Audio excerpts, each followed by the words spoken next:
What happens when a 3-star admiral refuses to sit down, and 200 people are forced to wait in silence to find out why? The retirement ceremony was scheduled to begin at exactly 2 o'clock in the afternoon. Liberty Harbor Naval Station had hosted hundreds of ceremonies over the years, but this one was supposed to be special.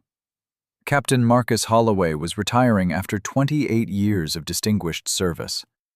Officers from across the region had arrived. Families filled the auditorium. Sailors stood along the back walls because every seat was occupied. At precisely 1:58 p.m., the audience settled into their chairs. At 1:59, Admiral Nathaniel Grayson entered. 3 stars gleamed on his immaculate white uniform. Everyone expected him to take his reserved seat in the front row. He didn't. Instead, he stopped beside the chair and remained standing. 1 minute passed. Then 2. Then 5. The room grew uncomfortable. Commander Rebecca Sterling approached quietly. "Sir, we're ready to begin." Admiral Grayson never took his eyes off the auditorium entrance. "No," he said calmly. "We're not." Rebecca blinked. "Sir?" "Someone important is missing." The audience began whispering. Captain Holloway stood on stage, looking confused. Every guest on the invitation list was present. Everyone. Or so they thought. "Who are we waiting for, Admiral?" Rebecca asked. For the first time, Grayson looked directly at her. "Ethan Calloway." She checked the guest list. The name wasn't there. "I'm sorry, sir, I don't see." "Then your list is wrong." The Admiral's voice carried through the room. "We do not begin without Master Gunnery Sergeant Ethan Calloway." Silence. Nobody knew the name, not a single person. 10 minutes later, 2 junior officers hurried through the doors, escorting an elderly man wearing a cafeteria apron stained with gravy. The crowd stared. The old man looked ready to turn around and leave. Then Admiral Nathaniel Grayson marched across the auditorium, came to attention, and saluted him. The room froze. "Master Gunnery Sergeant Ethan Calloway," the Admiral announced. His voice echoed through the hall. "The finest Marine I have ever known." Nobody in that room yet understood why. But before the day was over, they would learn that the quiet cafeteria worker they ignored every day had once saved an admiral's life and changed hundreds more. Every morning at 5:30, Ethan Calloway unlocked the side entrance to the cafeteria. The routine never changed. For 15 years, he had followed the same schedule. Turn on the lights. Start the coffee. Check the inventory. Prepare breakfast. By 6:30, sailors began filing through the doors. Most barely noticed him. Some nodded politely. Many stared at their phones. A few never looked up at all. Ethan never minded. In fact, he preferred it that way. At 79 years old, peace had become more valuable than recognition. The younger workers knew him as Mr. Calloway. The Marines called him Ethan. To most people on base, he was simply the man behind the serving counter. Nobody knew about the Silver Star. Nobody knew about the Bronze Stars. Nobody knew about the Purple Hearts. And Ethan never told them. The medals sat inside a wooden box in the closet of his small apartment, overlooking the harbor. He rarely opened it. The war felt like another lifetime. A different man. A different world.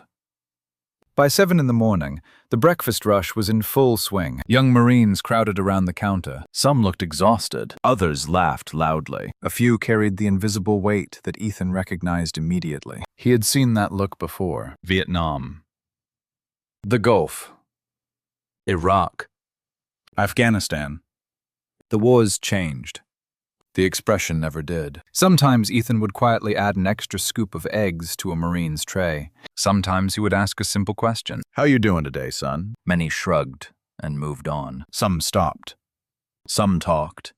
Those conversations mattered more than they knew. At 11:30, the lunch crowd arrived. Among them was a young corporal named Jacob Turner, 24 years old, recently returned from deployment. The kid had been coming through Ethan's line for months. That day, he looked worse than usual. "Everything all right?" Ethan asked. Jacob forced a smile. "Yeah, just tired." Ethan recognized the lie immediately, but he didn't push. Instead, he handed over the tray. "Keep moving forward," the corporal nodded. Simple words. Yet something about them seemed to help. After Jacob left, Ethan watched him disappear into the crowd. So many young men. So many battles nobody could see. Maybe that was why Ethan stayed. Not because he needed the paycheck. Not because he had nowhere else to go. But because service had become part of who he was, even now. especially now. At 1:30 that afternoon, he was cleaning a serving station when the cafeteria doors burst open. Two naval officers entered. Their expressions were urgent. They scanned the room until they found him. "Mr. Calloway?" Ethan looked up. "Yes?" The younger officer swallowed. "Sir, Admiral Nathaniel Grayson requests your presence immediately." Ethan frowned. "Why?" Neither officer answered. They simply exchanged nervous glances. For the first time all day, Ethan felt something he hadn't felt in years: unease. And as he removed his gloves and untied his apron, he had no idea that the next 30 minutes would change the rest of his life forever. Ethan followed the two officers across Liberty Harbor Naval Station with growing confusion. The afternoon sun reflected off parked vehicles and rows of military buildings. Sailors hurried between assignments. Somewhere in the distance, a ship's horn echoed across the harbor. None of it felt unusual. What felt unusual was being escorted by officers who looked terrified. "Are you sure there's not some mistake?" Ethan asked. "No, sir," the younger lieutenant answered too quickly. Ethan frowned. Nobody had called him sir in years. The officers exchanged another nervous glance that made him even more uncomfortable. As they approached the auditorium, Ethan noticed several people gathered outside the entrance. Some were checking watches. Others were peering through the doors. Everyone seemed confused. The moment the officers appeared with Ethan, conversations stopped. Heads turned. A strange feeling settled into his stomach. Inside the auditorium, the atmosphere was even stranger. 200 people sat waiting. Nobody was talking. Nobody was moving. The silence felt heavy, almost unnatural.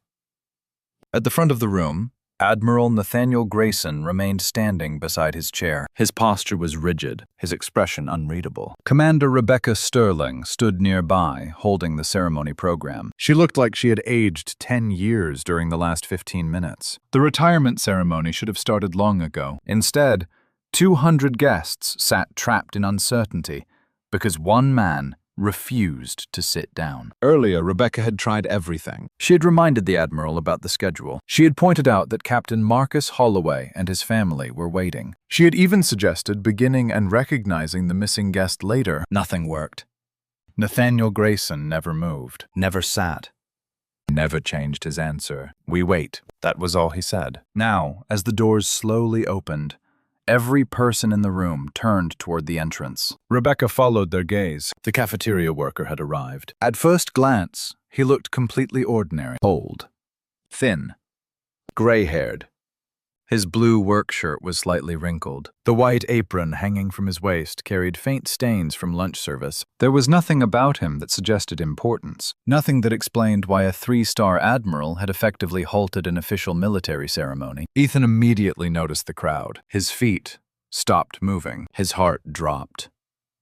For one terrible second, he considered turning around. There had to be a mistake. Maybe someone else named Ethan Calloway was supposed to be here. Maybe this was some misunderstanding. He took a step backward. Then Admiral Grayson saw him. The change was immediate. For 15 minutes, the Admiral had looked impatient. Now his face softened. Relief appeared in his eyes. The kind of relief a man feels after finding something he thought he had lost forever. Without saying a word, Grayson stepped away from the front row. The audience watched. Rebecca watched. Captain Holloway watched. The Admiral crossed the auditorium, one deliberate step after another. Nobody understood what was happening. The only sound came from Ethan's shoes against the floor. By the time Grayson reached him, the room had become completely silent. Ethan swallowed. "Admiral, sir, I think there's been some mistake." Grayson ignored the comment. Instead, he stood directly in front of the old cafeteria worker. For a moment, neither man spoke. They simply looked at each other, one wearing 3 stars, the other wearing a stained apron. Then something unexpected happened, something that no one in the room would ever forget. Admiral Nathaniel Grayson snapped to attention. A sharp, perfect military movement. Gasps spread through the audience. Before anyone could react,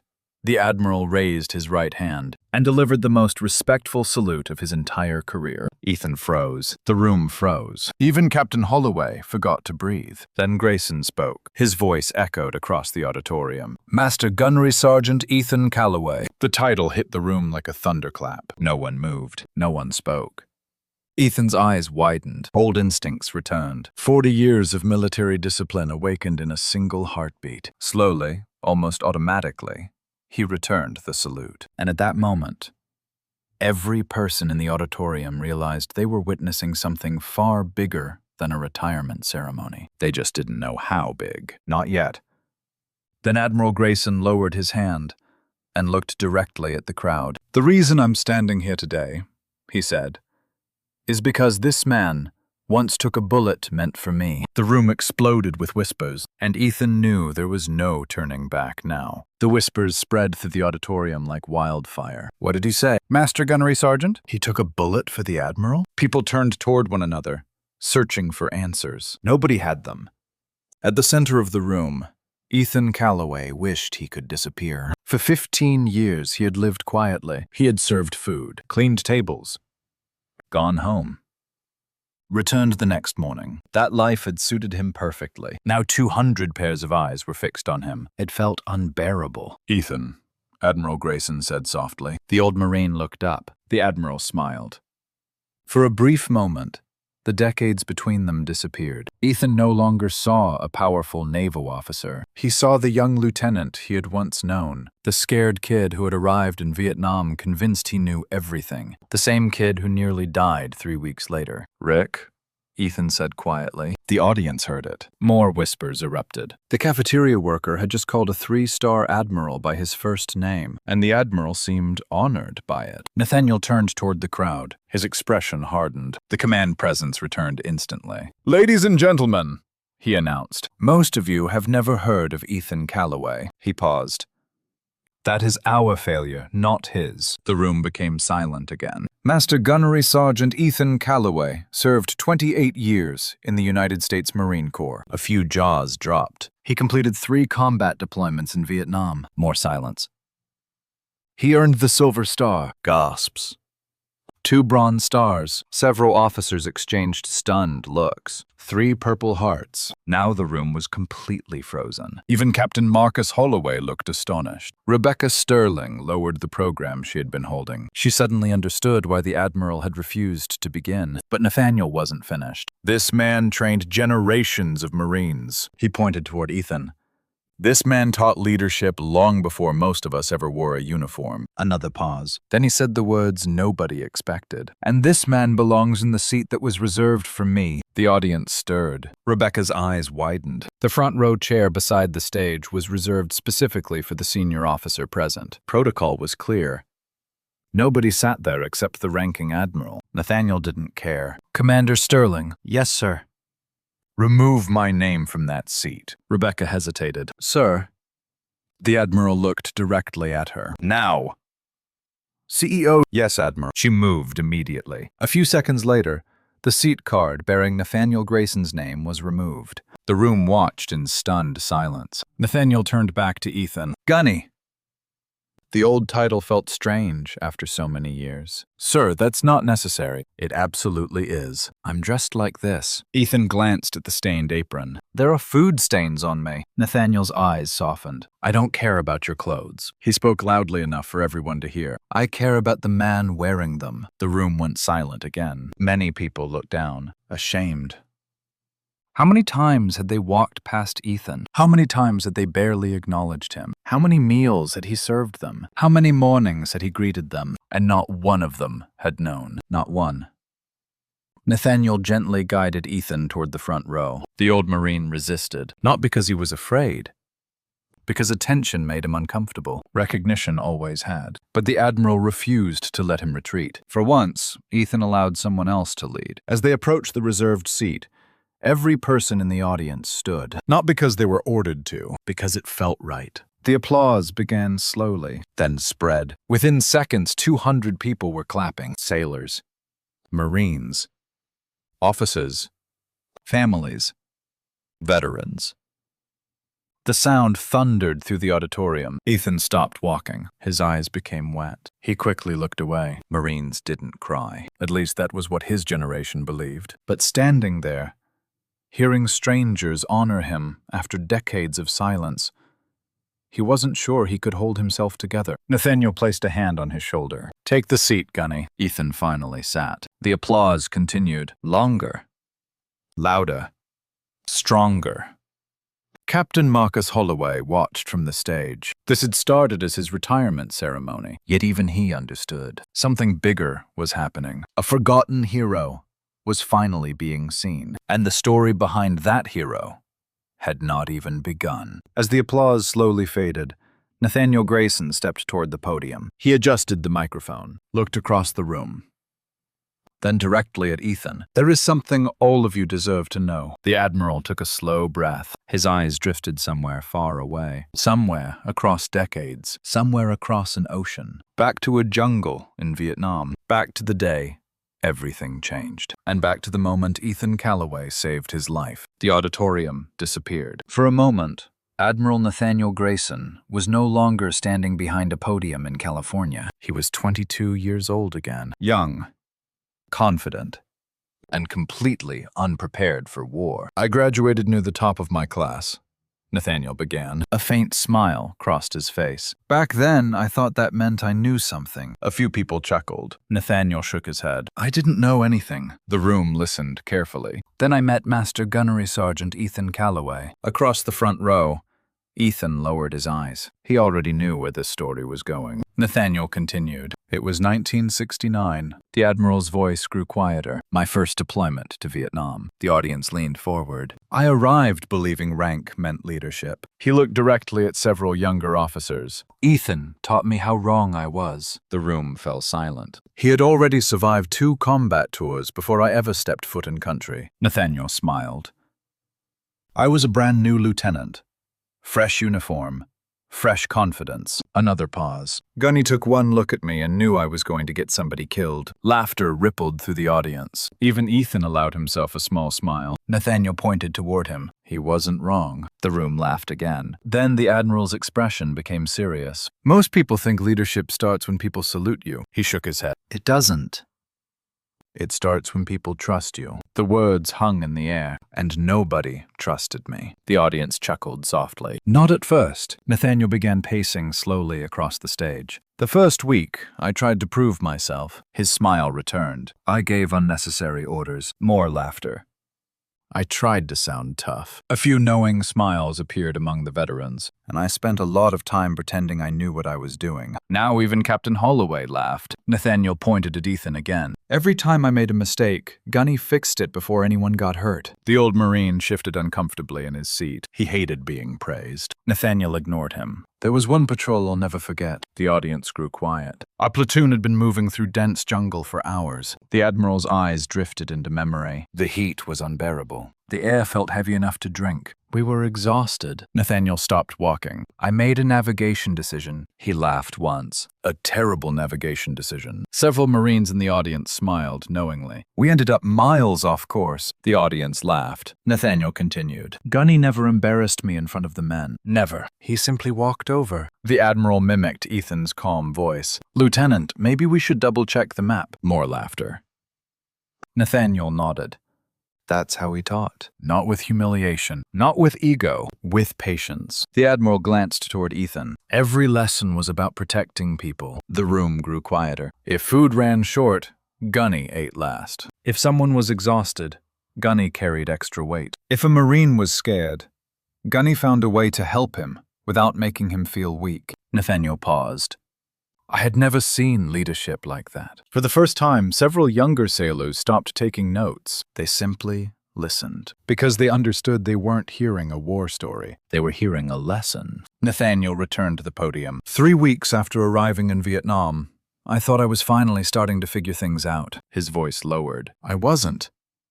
The auditorium became still. Ethan warned me about a valley ahead. The old Marine looked up. Nathaniel nodded. You remember. Ethan gave a slow sigh. He remembered. Very well. I ignored his advice. The audience exchanged glances. Nathaniel swallowed. That mistake nearly got all of us killed. Silence. We entered the valley just after sunrise. His eyes darkened. The jungle was quiet. Too quiet. A few combat veterans in the audience shifted in their seats. They knew exactly what that meant. Nathaniel continued. Gunny looked uneasy. He kept scanning the tree line. He knew something was wrong. The room became completely silent. But I was the officer. The Admiral's voice carried regret. And I ordered the platoon forward. No one moved. No one spoke. Nathaniel stared into the distance. Then he said the words that made the entire auditorium hold its breath. 10 minutes later, the ambush began. The room froze. Ethan closed his eyes, because even after 50 years he could still hear the first explosion, and he knew the next part of the story would change how everyone in that auditorium saw him forever. The first explosion shattered the morning silence. Even 50 years later, Nathaniel Grayson could still hear it. Boom! The sound echoed through the jungle like thunder. Then came the gunfire. Automatic weapons erupted from both sides of the valley. Branches exploded. Leaves flew into the air. Bullets ripped through the trees. The auditorium sat in complete silence as the Admiral told the story. Back in Vietnam, chaos had arrived in an instant. Our lead squad disappeared behind a wall of gunfire, Nathaniel said. We couldn't even see where the shots were coming from. His voice remained steady, but the memories were not. I remember hearing men yelling. I remember hearing someone scream, and I remember freezing. No one in the audience moved. Nathaniel stared at the floor. It wasn't courage. It wasn't leadership. It was fear. The admission surprised many people. This was a 3-star admiral, a decorated combat leader, yet he was openly admitting that he had panicked. I'd never been in combat before. His voice lowered. The training disappears when real bullets start flying. Across the front row, Ethan remained perfectly still. He hated this part. Not because it was painful, because he never wanted credit for what happened. Nathaniel continued. The ambush trapped us. Enemy fire from the front! Enemy fire from the ridge! We were exposed. The audience listened carefully. Many veterans understood exactly how deadly such a situation could become. I looked around, trying to figure out what to do. Nathaniel paused, and while I was trying to think, his jaw tightened. Gunny was already acting. The Admiral pointed toward Ethan. He moved before anyone else. The old Marine lowered his head. Nathaniel smiled. Of course he did. The audience chuckled softly. Then the smile vanished. Gunny started organizing defensive positions. He moved Marines into cover. He directed return fire. He coordinated communications. He did everything a leader should do. Nathaniel looked away, and I stood there. The room remained silent. I wish I could tell you I was brave. I wasn't. The honesty made the story even more powerful. Then Nathaniel's expression darkened. That's when it happened. The audience leaned forward. The Admiral slowly walked away from the podium, as if reliving every second. I turned toward the left side of the valley. I remember seeing movement. A figure emerging through the smoke. His voice became quieter. An enemy soldier. The room froze. He was close, very close. Nathaniel stopped walking, no more than 10 feet away. Several veterans exchanged glances. They knew how dangerous that distance was. The rifle was already raised, the Admiral swallowed, and it was pointed directly at me. No one breathed. No one moved. For a moment, the auditorium seemed suspended in time. I remember staring at the barrel. Nathaniel said softly. I knew exactly what was about to happen. The room remained silent. I wasn't thinking about strategy. I wasn't thinking about duty. I wasn't thinking about heroism. His eyes became distant. I was thinking that I was about to die. A long pause followed. Then he looked at Ethan. And Gunny saw it too. The old Marine sighed quietly, because he remembered every second. Nathaniel continued. There wasn't time to shout. There wasn't time to warn me. There wasn't time for anything. The audience sat perfectly still. Then the Admiral slammed his hand against the podium. The sudden sound startled several people. Gunny launched himself at that soldier. The room jumped. He crossed 10 feet before I could even move. Nathaniel's voice rose. He hit him like a freight train. The audience could almost see it. The rifle fired. Silence. A few people held their breath. Nathaniel pointed toward Ethan's left shoulder. The bullet hit him right there. The room erupted in shocked murmurs. It passed completely through, destroyed part of his collarbone. Blood everywhere. The audience stared at Ethan. The old Marine looked uncomfortable, as though the story belonged to someone else. But Nathaniel wasn't finished. The amazing part isn't that he took the bullet. The room became silent again. The amazing part is what happened next. He looked around the auditorium. Most people would have gone down. Most people would have been evacuated. Most people would have been finished. The Admiral smiled.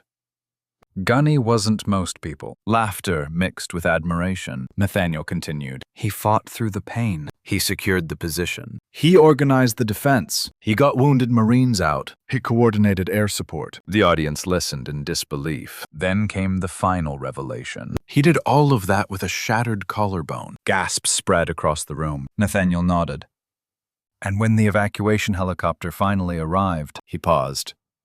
The silence deepened. Gunny refused to get on it. Even Ethan closed his eyes, because he already knew what came next. Nathaniel looked directly at him. The admiration in his voice was impossible to miss. He said one sentence. The audience waited. Then the Admiral repeated the words that had stayed with him for more than 50 years. "My Marines leave first." The room fell silent. And for the first time, many people in that auditorium realized they weren't listening to a story about a hero. They were sitting in the same room as one. Yet Nathaniel still hadn't told them the most extraordinary part. Because after the battle ended, Ethan Calloway would make a decision that changed a young lieutenant's life forever. The auditorium remained silent. No one seemed eager to move. No one seemed eager to breathe. Nathaniel Grayson stood behind the podium, looking at the old Marine seated in the front row. For a moment, neither man spoke. Then the Admiral smiled. "The funny thing is," he said, "saving my life wasn't the most important thing Gunny ever did for me." The audience looked confused. Several people glanced toward Ethan. How could taking a bullet for someone not be the most important thing? Nathaniel answered the question himself. "Saving my life happened in a single moment." He paused. "Teaching me how to live took an entire year." The room fell quiet again. Back in Vietnam, after the ambush, Ethan had finally been forced to receive treatment. The bullet wound healed slowly. The damage to his shoulder never fully disappeared. Yet within weeks, he was back with the platoon, still leading, still teaching, still watching over Marines who were young enough to be his sons, including one stubborn lieutenant. Nathaniel laughed softly. "I kept making mistakes." Several people smiled. Gunny kept correcting them. More laughter followed. The Admiral pointed toward Ethan. "Not once did he make me look foolish in front of the men." That surprised many younger officers. Nathaniel continued. "He understood something I didn't." "What was that?" Captain Holloway asked from the stage. Nathaniel smiled. "People learn faster when you preserve their dignity." The audience nodded. That sounded exactly like Ethan. Every lesson came quietly. The Admiral's voice softened. When a Marine messed up, Gunny didn't humiliate him. When someone struggled, Gunny didn't criticize him. When someone was afraid, Gunny didn't call him weak. The room listened carefully. He helped people become better. A long pause followed. That's leadership. Several veterans nodded immediately. They knew he was right. Nathaniel continued.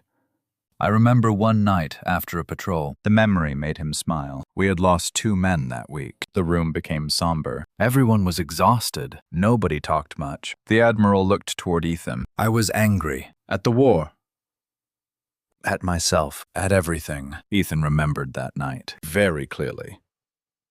The young lieutenant had been carrying more weight than anyone realized. Nathaniel continued. "I asked Gunny how he stayed calm." The audience listened. "He told me something I've never forgotten." The room grew still. Nathaniel repeated the words slowly. "Your men don't need you to be fearless, Lieutenant. They need you to be steady." The sentence seemed to settle over the audience. Several people wrote it down. Others simply stared, because they knew it was true. The Admiral smiled. "That lesson followed me for 40 years. The room remained silent. When I commanded ships, when I led sailors, when I made difficult decisions, when people looked to me for answers." Nathaniel shook his head. "I wasn't hearing my own voice." He pointed toward Ethan. "I was hearing his." The audience applauded softly. Ethan looked uncomfortable again. Recognition never sat well with him. Nathaniel continued. When his deployment ended, the 2 men went separate ways. The war continued. Assignments changed. Years passed. Then decades. Nathaniel advanced through the ranks. Lieutenant. Lieutenant Commander. Commander.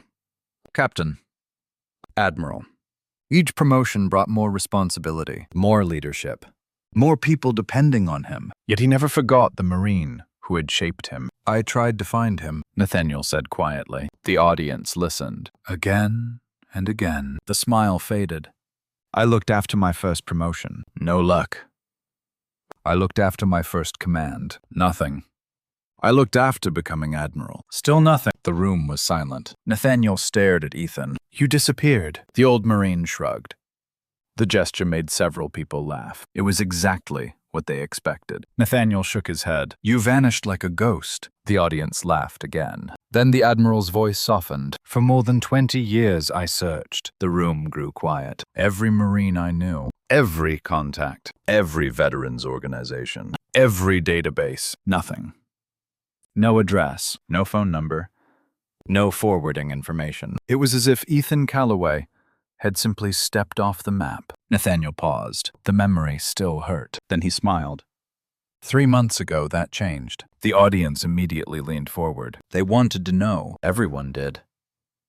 Nathaniel looked toward the front row. The admiration in his eyes was unmistakable. "I was walking through Liberty Harbor. It was lunchtime. I stopped at the cafeteria." Several people smiled. They knew where this was going. I grabbed a tray. The room remained silent. Then I looked up. The Admiral paused. For a moment, his voice almost broke. And there he was. Nobody moved. Nobody spoke. Nathaniel pointed toward Ethan. "The man I'd been searching for half my life." The room became perfectly still. He was standing behind a serving counter. The silence deepened. Wearing an apron. Nathaniel swallowed. "Serving mashed potatoes." A few people laughed softly. Then the laughter disappeared. Because the next words carried enormous weight. "I walked past him 3 times before I recognized him." The Admiral lowered his eyes. The shame was still visible. "And that's when I realized something." The audience waited.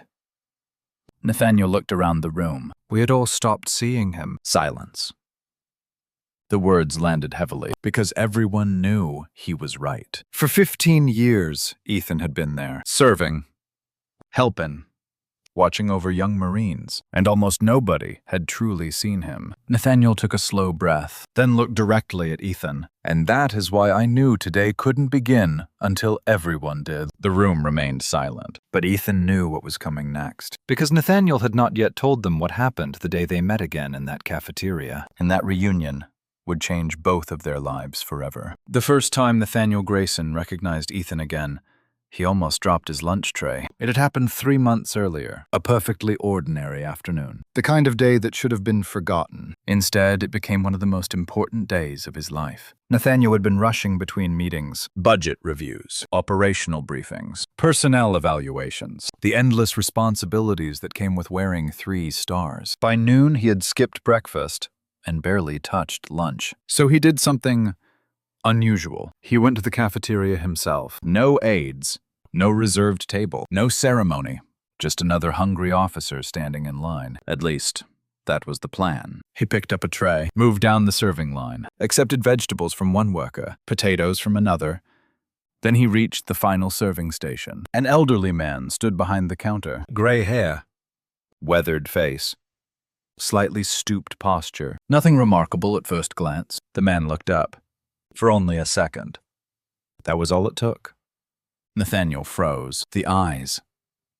He knew those eyes. 50 years had changed almost everything. The hair, the face, the body.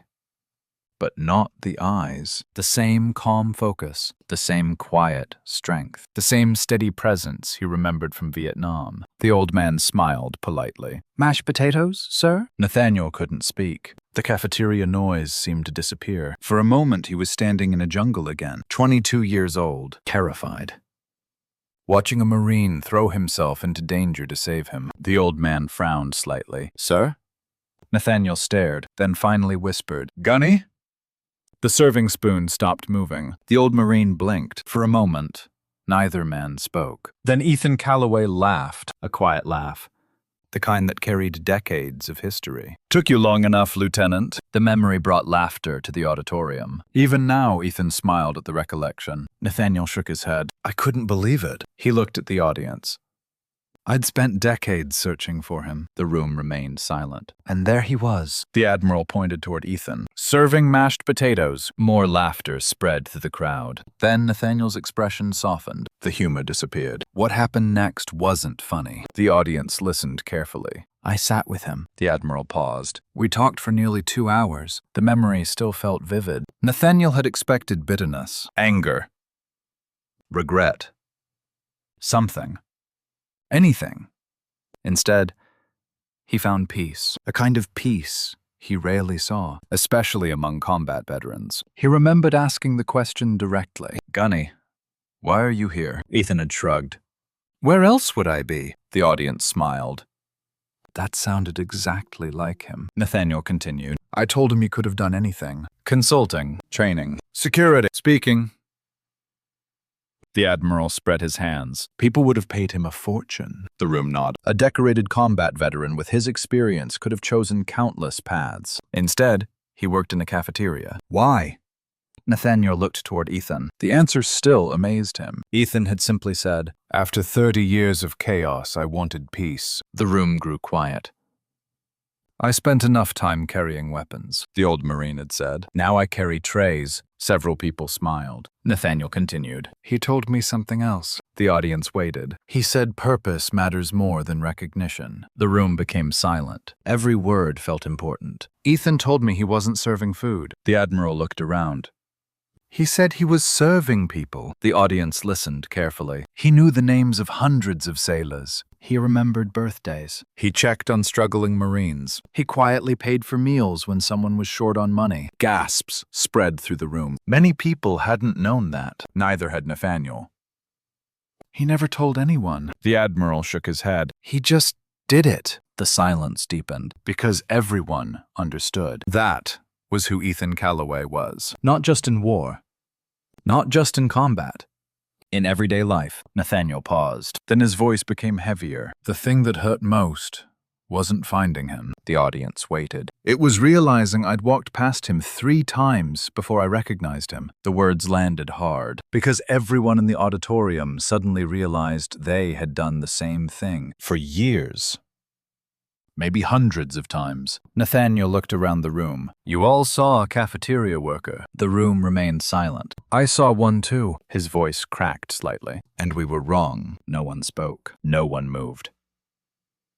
Then the Admiral smiled. "And that's when I decided something." The audience leaned forward. "I decided this entire base was going to learn who Ethan Calloway really was." The room sat in complete silence, because everyone now understood. Today's ceremony had never been delayed. Today's ceremony had been transformed, and Nathaniel Grayson was not finished yet, because the greatest tribute to Ethan Calloway was about to begin. For several long seconds after Nathaniel Grayson finished speaking, nobody in the auditorium moved. Nobody seemed capable of moving. The silence felt different now. Not uncomfortable, not confused, respectful, heavy.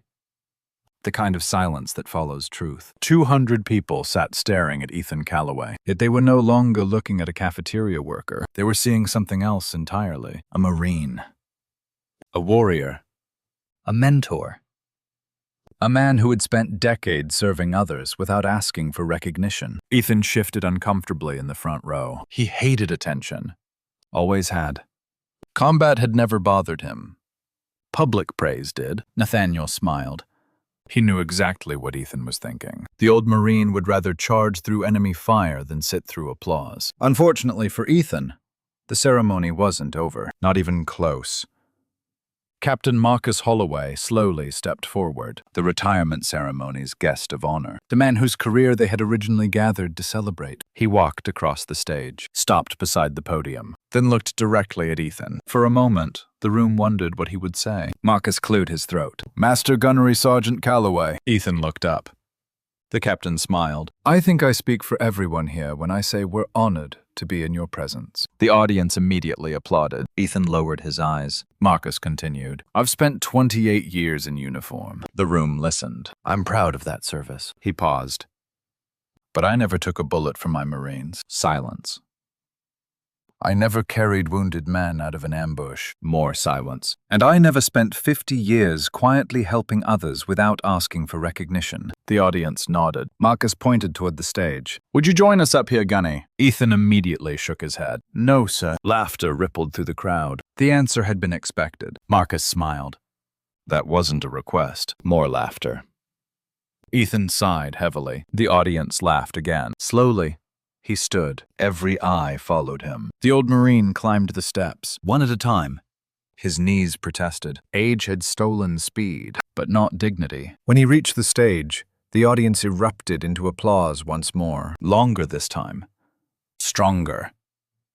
Several people stood, then more stood. Then all 200 people rose to their feet. A standing ovation. The sound rolled through the auditorium like thunder. Ethan stopped walking.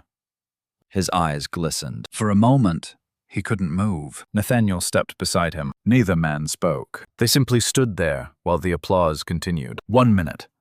Then another. Then another. Some people were crying openly. Young Marines. Retired veterans.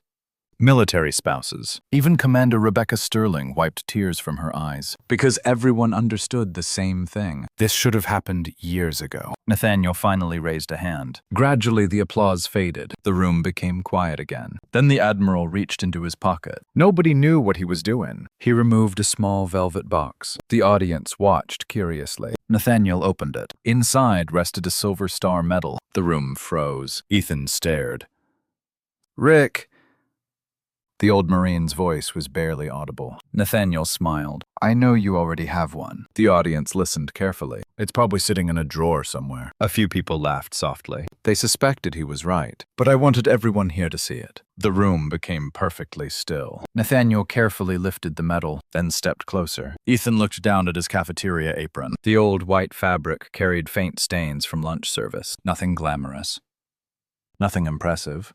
Just the uniform of a man who worked hard every day. Nathaniel gently pinned the Silver Star directly onto it. Gasps spread through the audience. The contrast was powerful. One of the nation's highest military decorations. Pinned to a cafeteria apron, a visible reminder that greatness doesn't always wear a dress uniform. For a moment, Ethan simply stared at the medal. His hand trembled slightly as he touched it. The room remained silent. Then Nathaniel leaned closer. Only a few people heard the words. But Ethan would remember them forever. "Now they'll see you, Gunny." The old Marine closed his eyes. For several seconds, he couldn't speak. The applause returned, louder than before.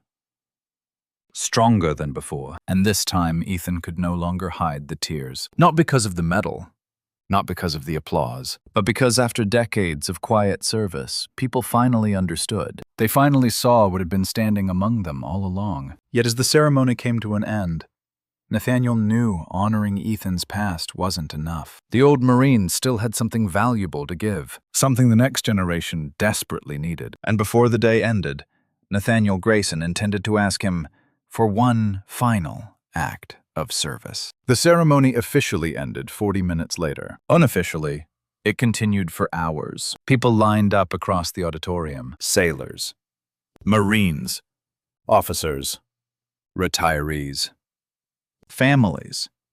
Everyone wanted to meet Ethan Calloway. Everyone wanted to shake his hand. Some wanted photographs. Others simply wanted to say thank you. The old Marine accepted each greeting with quiet humility. The attention still made him uncomfortable, but he endured it. Because he could see what it meant to people. A young corporal eventually reached the front of the line. Ethan recognized him immediately. Jacob Turner.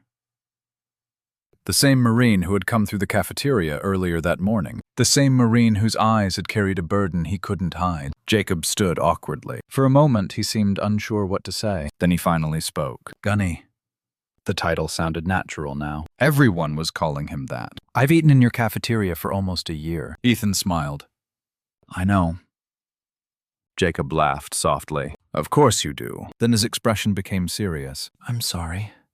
The old Marine frowned. "For what?" Jacob looked down. "For not seeing you." The words hit harder than he intended. Silence settled between them. Then Ethan placed a hand on the young Marine's shoulder. "You weren't supposed to." Jacob looked confused. Ethan smiled. "I wasn't there to be seen." The young Marine's eyes grew wet. Ethan continued. "I was there to serve." The simple answer stayed with Jacob long after the conversation ended. Nearby, Nathaniel Grayson watched everything, and the more he watched, the more convinced he became. Ethan's work wasn't finished, not even close. Later that afternoon, after the crowd finally dispersed, the Admiral invited Ethan outside. The harbor overlooked the Pacific. Ships rested at their docks. The November sun cast golden reflections across the water. The two men sat on a wooden bench. For several minutes, neither spoke. Old soldiers often understood silence better than conversation. Eventually, Nathaniel broke it. "I need a favor." Ethan immediately groaned. The Admiral laughed. "That bad?" I know that tone. Nathaniel smiled. Do you? You only use it when you're about to volunteer somebody else for something. The Admiral laughed harder. Some things never changed. Finally, he became serious. I'm worried about our younger veterans. The humor disappeared. Ethan listened. Nathaniel continued. Iraq. Afghanistan. Syria. The old Marine nodded. He understood. Many of those young men came through his cafeteria every day. He had seen the struggles, the isolation, the uncertainty, the invisible wounds. They're coming home, Nathaniel said quietly. But many of them don't know how to move forward. Ethan remained silent because he knew exactly what the Admiral meant. Nathaniel looked directly at him. They need someone who's been there. The old Marine sighed. Rick, they need someone who understands. Nathaniel's voice softened. They need someone who found peace after war. The silence stretched between them. Then came the final request. I want you to become our veterans liaison. Ethan blinked. The title sounded far too important. I serve food. You serve people, Nathaniel corrected. Big difference. Ethan looked out at the harbor. For years, he had found purpose in simple work. Routine. Consistency. Helping quietly. Did he really want something bigger? Nathaniel seemed to read his thoughts. This isn't about recognition, the Admiral said softly. It's about helping people. The old Marine stared at the ocean. Then he remembered Jacob, the uncertainty in the young corporal's eyes, the questions, the loneliness. The search for purpose. Maybe the younger generation needed something he could give. Maybe service wasn't finished with him yet. After a long silence, Ethan nodded. All right. Nathaniel smiled immediately. The old Marine pointed a finger at him. Don't look so happy. Too late. The Admiral was already grinning. You start Monday. Ethan laughed. You had this planned already, didn't you? Nathaniel refused to answer, which was answer enough. 3 days later, Ethan Calloway walked into the Veterans Support Center for his first day. Within hours, he was listening to stories. Stories of deployments, stories of loss, stories of marriages struggling under invisible wounds, stories of veterans trying to rediscover who they were without the uniform. And for the first time in years, Ethan felt something awaken inside him. A mission, a purpose, a new way to serve. What he didn't know was that over the next 3 years, he would help change hundreds of lives, including one young Marine lieutenant who carried the last name Grayson. And that journey would become the most meaningful chapter of his entire life. 3 years passed faster than Ethan Calloway expected. At first, he thought he would spend a few months helping veterans, maybe a year. Then he would quietly return to his cafeteria routine. Life had other plans. Every week, more veterans arrived at the support center. Some carried visible scars, others carried wounds no one could see. Young Marines struggling to find purpose. Former sailors battling loneliness. Men and women trying to discover who they were after the uniform came off. Ethan listened to all of them. That was his gift. Not speeches, not medals, not rank. Listening. Really listening. He rarely gave advice immediately. Instead, he let people talk, sometimes for minutes, sometimes for hours. And when they finally finished, Ethan would share a story, a lesson, a mistake he once made, a truth he had learned the hard way. Word spread quickly. Soon veterans from other bases began requesting appointments. Many arrived skeptical. Most left feeling understood. By the end of the 3rd year, Ethan had personally mentored more than 200 veterans, 200 lives, 200 families, 200 futures changed, including one young Marine officer, Lieutenant Logan Grayson, Nathaniel's son. The young lieutenant had inherited his father's confidence and some of his father's stubbornness. The first time they met, Ethan immediately recognized it. You think you know everything. The young officer laughed. So I've been told. By your father. Logan nodded. Ethan smiled. Then listen to him. Over the following months, the two developed a friendship. Ethan taught him the same lessons he had once taught Nathaniel: leadership, responsibility, humility, service.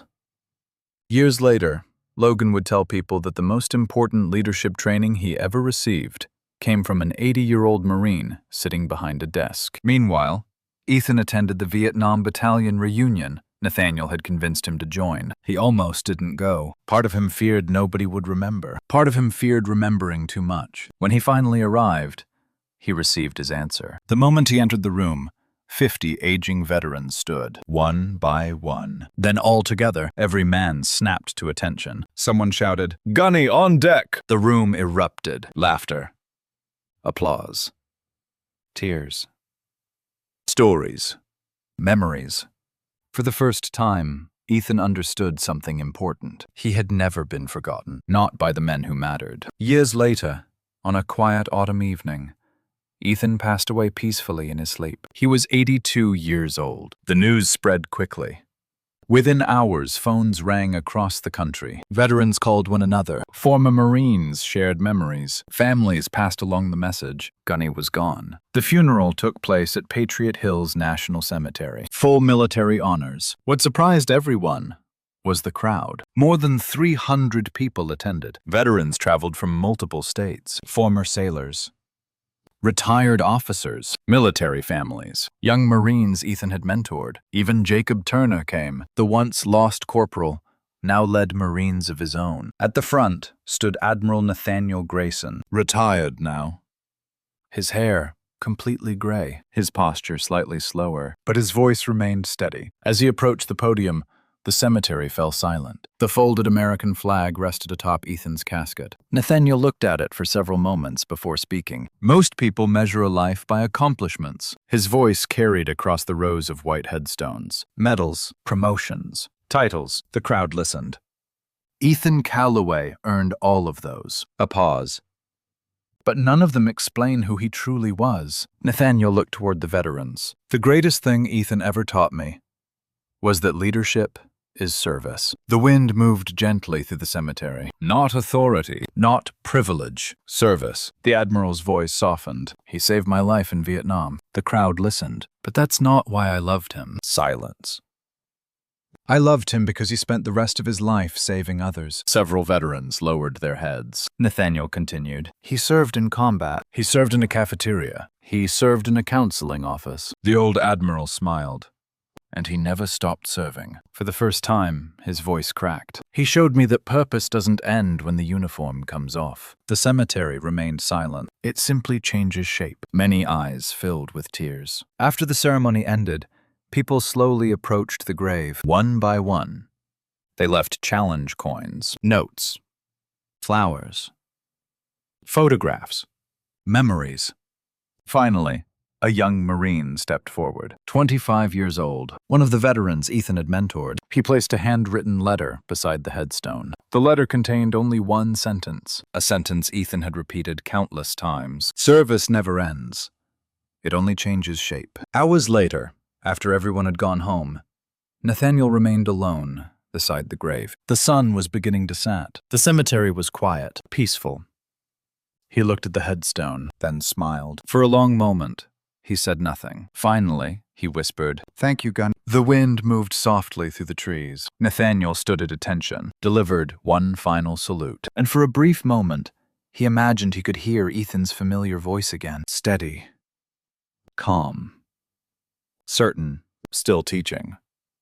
Still serving. Always serving. Because that was the truth about Ethan Calloway. The world knew him as a war hero. Some knew him as a cafeteria worker. Others remembered him as a mentor. But those who truly understood him knew something deeper. The medals were not his legacy. The applause was not his legacy. Even the Admiral he saved was not his legacy. His legacy was every life he touched, every Marine he guided, every veteran he helped stand up again, every person he made better. And that is why a forgotten man in a stained apron became unforgettable. Because true leaders never stop leading. They simply find new ways to serve.